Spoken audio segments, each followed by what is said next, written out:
Video spotted sina Catherine Bernardo at Mayor Mark Alcala. Isang video na naman nga ni Catherine at Mayor Mark ang trending at pinag-uusapan ngayon sa social media na kung saan muli na naman nga silang namataan sa isang restaurant.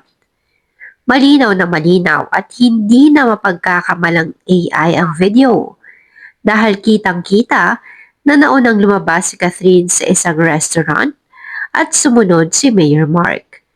Pero mapapansin rin na biglang nagmadali si Catherine maglakad at biglang naiwan ng bahagya si Mayor.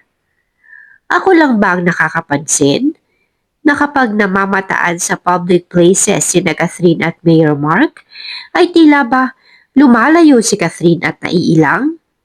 Bakit kaya hindi natin sila mas patan na magka-holding hands o sweet man lamang?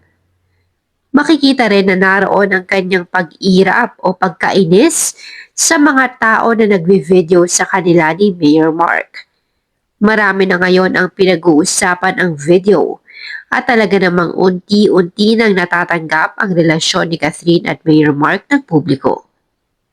Marami tayong mapapansin kay Catherine sa tuwing natitsyempohan sila ni Mayor Mark sa public places. Nandyan na yung para bang nagulat siya.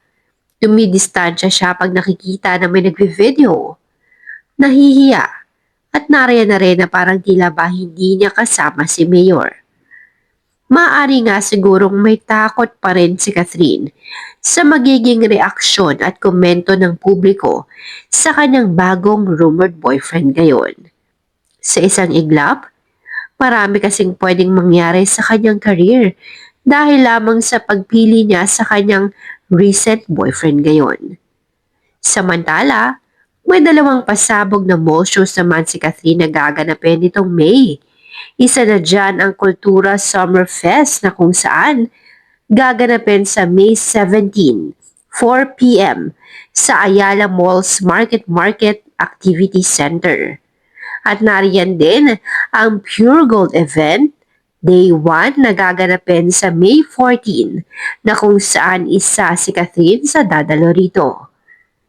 Lahat ng yan ay gaganapin ngayong May at fully booked nga si Catherine pagdating sa kanyang trabaho.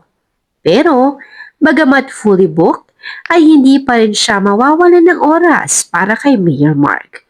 Kaya nga ito ang viral video na pinag-uusapan natin ngayon. Samantala, para sa mga susunod na videos at update pa na lalabas kina Catherine at Mayor Mark, manatiling nakasubscribe sa channel na ito para updated ka.